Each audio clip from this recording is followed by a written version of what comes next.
creature study for a while, so I thought we'd do one around a particular creature. Hence the title of this morning's creation moment, Creatures and the Creation.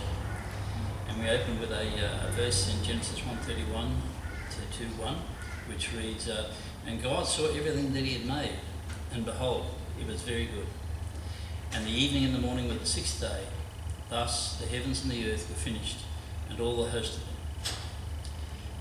In the book of Genesis, God makes it very clear that man was created special on the sixth day of the creation week. Rejecting the Genesis account of history, evolutionists searched desperately to find an alternative explanation for man's origin. Discoveries, such as the recent microprimate fossil fragment, demonstrate the great lengths to which evolutionists will go to connect humans and animals. This fossil was found in tons of muddy rubbish from a limestone quarry near Shanghai, and the limestone is a Triassic rock, dated in their terms, at 220 million years old. This is right at the beginning of the alleged age of dinosaurs, so it's unacceptable as a date for a primate. So the fossil is assigned the more acceptable date of 45 million years old in the Eocene area, because the limestone has some fissures that date to that age. Now that's circular reasoning, but that requires a separate explanation for another time, so we'll leave that. According to these evolutionists, man belongs to a group of animals known as primates. So-called higher primates are the man-made grouping of humans, apes and monkeys, while lower primates, or prosimians, include lemurs and tarsiers. Now let's take a look at one of these lower primates, the tarsier, Tarsier, a fascinating little creature, well worth viewing and reading about on the net. Tarsiers, from an evolutionary account, are some of the oldest primates, dating back at least 55 million years, with fossil records showing them once spread worldwide, including North America and Europe. Tarsier fossil remains indicate a tiny creature of only around an ounce or 28 grams.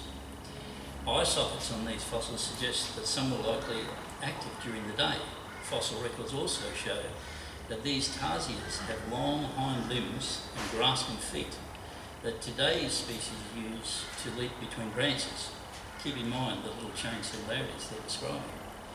Today's tarsiers are little-known nocturnal primates about the size of a tennis ball. Once more widespread, the animals are now limited to the Southeast Asian islands in the Philippines, Malaysia, Brunei and Indonesia.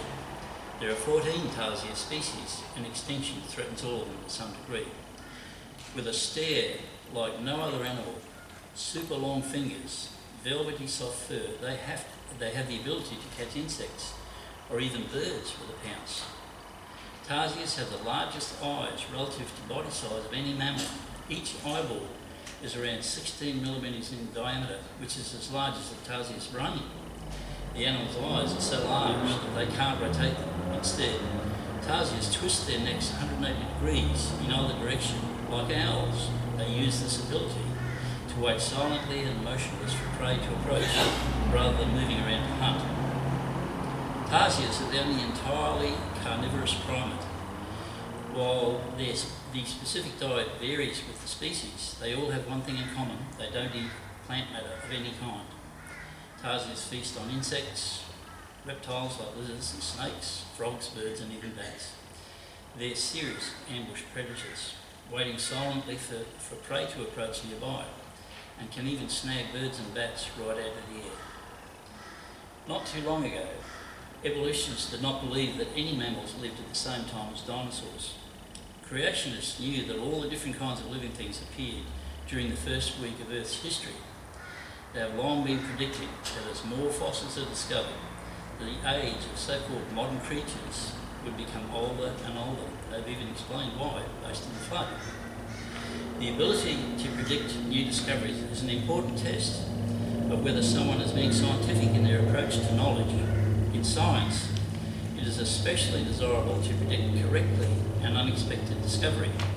Many theories that were rejected by almost all of science became accepted because they correctly predicted unexpected discoveries. Over the years, evolutionists have now had to admit that some mammals were alive while dinosaurs were still living.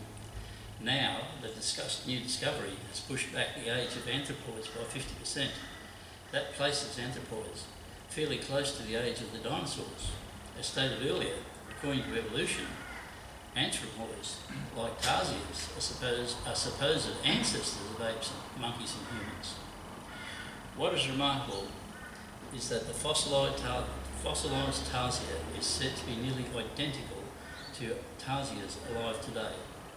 This discovery offers strong support for views held by scientists who believe that the Bible's account of history is true, and creationists continue to predict that the age of all living things will be pushed back toward the appearance of the first life. And we close with portions of Psalm 148, 150. Praise ye the Lord, praise him for his mighty acts, beasts and all cattle, creeping things. Thank you for listening.